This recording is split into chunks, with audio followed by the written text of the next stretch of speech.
This has been such an overwhelming summer for me personally that it's kind of hard to put it in perspective. And I guess it all started with that little figure, Robert, on the tables there, the bobblehead. When you mentioned this was the first bobblehead that talked and the first life-size bobblehead that the Suns had. I do want to just thank several people, and you've met them all.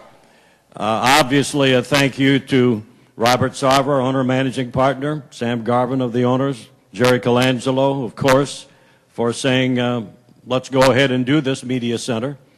And obviously, Rick Welch, who I know has been the guiding force these many months to make this a reality.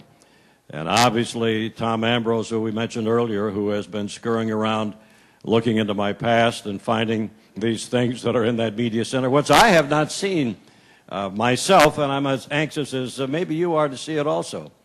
I just hope that during the pregame meals this year, there aren't too many cases of indigestion when guys are looking around, but I think they won't.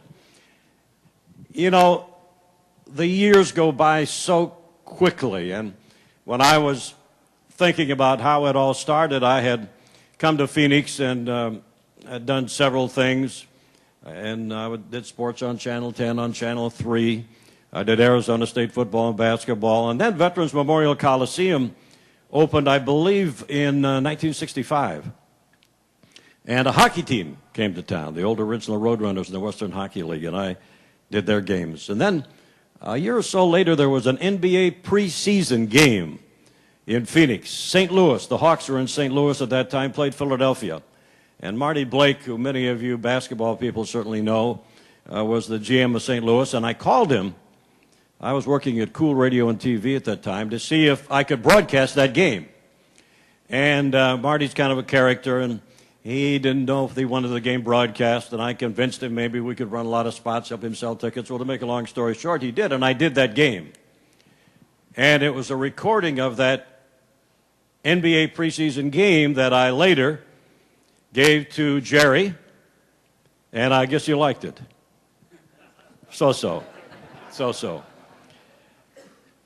And tomorrow night in Sacramento, I'll start my 36th year broadcasting Phoenix Suns basketball.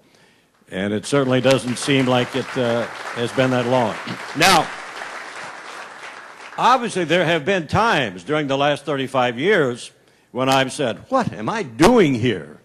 I mean, when the plane was late, and the rooms were made up at the hotel, and it was wintertime, and it was 30 degrees outside, but the maid had left the air conditioning on. You could see your breath when you walked in the room.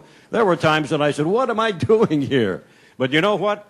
That night, when they tossed the ball up in the air, and the game started, and I was behind the mic to describe the actions of the greatest athletes in the world, it was still fun.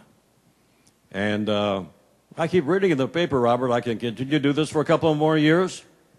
Okay. I'm sure it'll still be fun. As I mentioned, a lot of things have happened to me this summer that have been fantastic. But the naming of this media center is really extra special. When I came to Phoenix originally, and it's so great to see Bill Shover here today, who was with the Republic for so many years, and I think of names Bill, when I came into the market, some of the electronic media people were Bob Vache, of course, and Ray Cox, and Art Brock, and Bob Davies, and Jack Beveridge. And when I think of the writers of that era, names like Bob Allison, and Frank Gianelli, and Arnett Duncan, and Ben Foote. And the great thing was that our media always seemed to be together. And that's why having my name on this media center really means something extra special to me. Now, the original writers, the original beat writers that first year for the Suns were Dave Hicks and Joe Gilmartin. And again, Joe, it's so great to see you, and I want to see those flying fingers. I can't say back on the typewriter. They don't use those anymore. Back on that computer, because we all know one of the finest writers in this country is Joe Gilmartin. And Joe, it's so great to see you again here today. But after Dave Hicks and Joe, I mean, Steve Weston, can just go through Bob Crawford, Bob Young was there for so many years. Today, Paul Coro and Jerry Brown are the beat writers.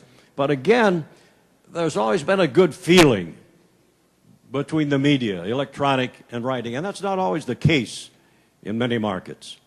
So to have my name on this media center, I hope through the coming years, whether they're writers or columnists, announcers, producers, directors, that same type of camaraderie, that same type of good feeling, that same type of knowing that we're all in this business to try and get it right, to present it to the fans as best we can. So to me, that's what the media is all about. And again, I hope this great relationship that has continued will continue on. And that's why through the years, I'm very happy that my name is going to be on this media center. Obviously, when you spend this much time in any profession and on the road, your family's a big part of it. I think most of you have met my family. My wife, Georgia, 2 of my 3 boys are here, Jay and Jerry, and I'm happy to have them here. I have a lot of relatives and friends, and it's so great that you could take part of your time and come down and spend this time with us here this afternoon. Now, as I mentioned, I have not seen the media center, and I want you to share it with me here in a few minutes. And I guess I'll just say I'll be talking to you tomorrow night from Sacramento for our first NBA preseason game. It's been a great summer and certainly capped with this naming of the Media Center. Thanks to you for being here. Thank you very much.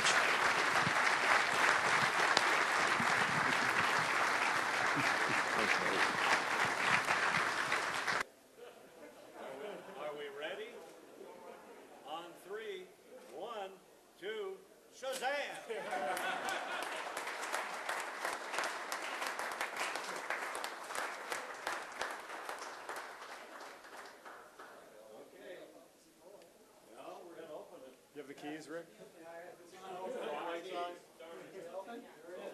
You first.